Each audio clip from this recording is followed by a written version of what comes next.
If you're writing a tiny nonfiction book, one very simple thing that you can do to improve your work is to do something that I did a couple of days ago. You might know that I am now writing my third book, which is a book about my 15-year experience as a non-meat eater. This is a tiny nonfiction book that will include some scientific evidence, like some objectively true information about animal behavior and animal welfare. Part of the book will be about that. And so I started doing some research. I came across a book called Animal Kind: Remarkable Discoveries About Animals and Revolutionary New Ways to Show Them Compassion.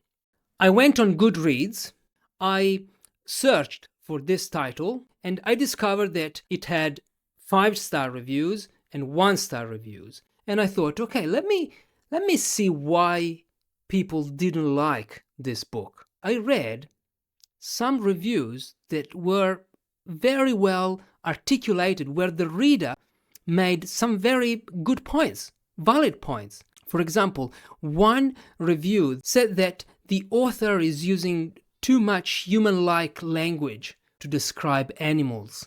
So the author was trying to anthropomorphizing animals. And the reviewer also said that the very first paragraph refers to an emperor penguin protecting its child. The second, dolphins smiling at us from the water. When you're trying to persuade skeptical readers about ethical reform, the rhetoric matters.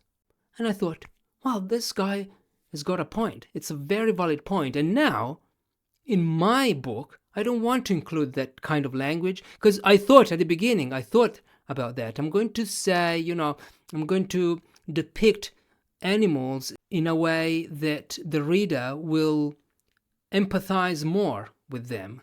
I will try to make them very similar to us in the way they behave, in the way they live their lives. And that's not what I want to do. I want to do something completely different, which is avoiding this type of thing, but still making that message come across without using Disney stories. I left a comment on that review. Here is what I said. I didn't read the book, but I'm writing one about my 15-year experience as a non-meat eater.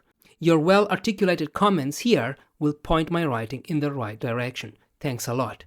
If you are writing a book about productivity and your reader picks up your book, chances are they've read probably other 5 books about productivity, so they know what to expect. Whatever nonfiction topic you're writing about, go find the books about your niche, your subject area, and read the bad reviews. The most helpful reviews are the ones where the reader explains in detail why the book was disappointing.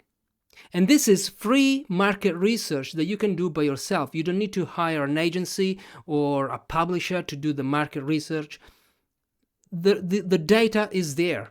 It's in the Amazon reviews, in the bad Amazon reviews, on Goodreads. But this doesn't mean that then you need to transform completely the writing plans that you've made for your book. You cannot please everyone.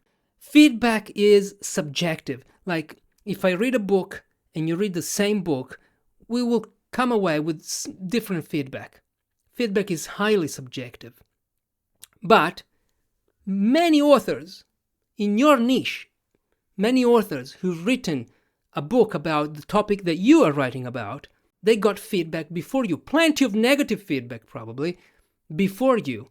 Look at that feedback and you might write a much better book. All right, I hope this is helpful. I'll see you in the next video. Bye-bye. Hey, do you want to write a tiny non-fiction book but you feel stuck alone or unsure where to start? Join the Tiny Book Writers Room, a virtual space where aspiring tiny book authors like you come together to start, continue, or finish their tiny book project. You'll get peer support, feedback on drafts, monthly Q&A calls, and guidance from me. Click the link in the description to join the waiting list. Thank you and speak soon.